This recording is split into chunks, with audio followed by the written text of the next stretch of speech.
Namaste. I'm Dr. Robert. And today on 5-ish Minutes with Dr. Robert, my subject is Sadhana for beginners. First, the word sadhana.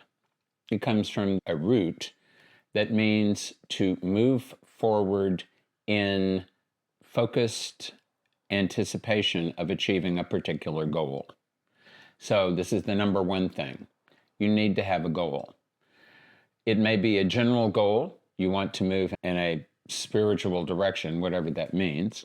Better, it should be a more specific goal. The more specific the goal, the more likely you are to actually attain the goal anytime soon. Number two, what kind of sadhana should you perform?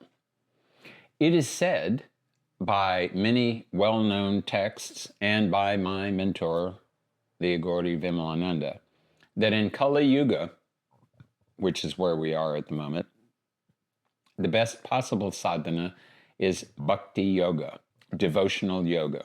Acknowledging that the supreme reality is supreme and we are individuals. Bowing down to that reality, becoming devoted to that reality, forgetting everything else except that reality, and usually selecting one particular personality of that reality to devote oneself to. In Jnana Yoga, it's my will be done. You identify yourself with the supreme reality of the universe. In Bhakti Yoga, it is thy will be done. I'm going to seek your guidance in every aspect of my life. And at some point, if at all possible, I want to always be able to be aligned with your reality. That's the sort of sadhana that Bhakti Yoga, or that's rather the sort of end point that Bhakti Yoga looks for.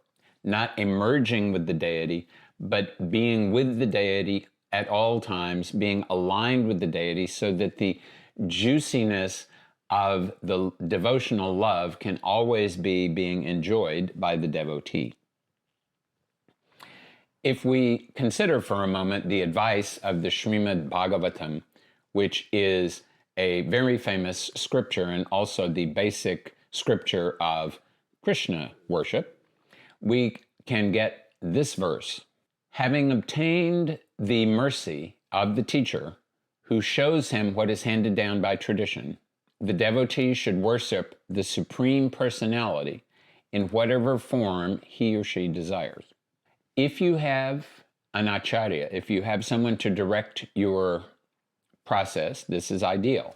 If not, you will have to decide which deity you want to worship and how you want to perform that worship.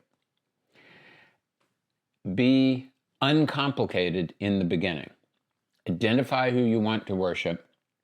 Identify how you would like to begin with that worship, and always be open to having suggestions made to you that may be being stimulated by, maybe being inspired by that deity, and could be coming to you from anywhere, suggestions as to how you might enhance and refine that worship. The most important thing, according to the meaning of the word sadhana, is to focus on your goal and move relentlessly in pursuit of that goal. You can be sure, as you perform sadhana, the more intensely you perform it, the more complications are going to come up in your life because your karmas are going to get burned off faster and faster. So always move in your sadhana at the pace that you personally can digest. Do not destroy your health or your mind thinking that you're doing yourself or the devata, the deity, a favor. This is Dr. Robert thanking everyone for worshiping in their own way.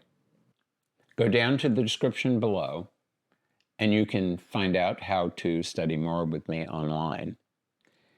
And you can get a free ebook entitled Analyzing Karma, Fate or Free Will.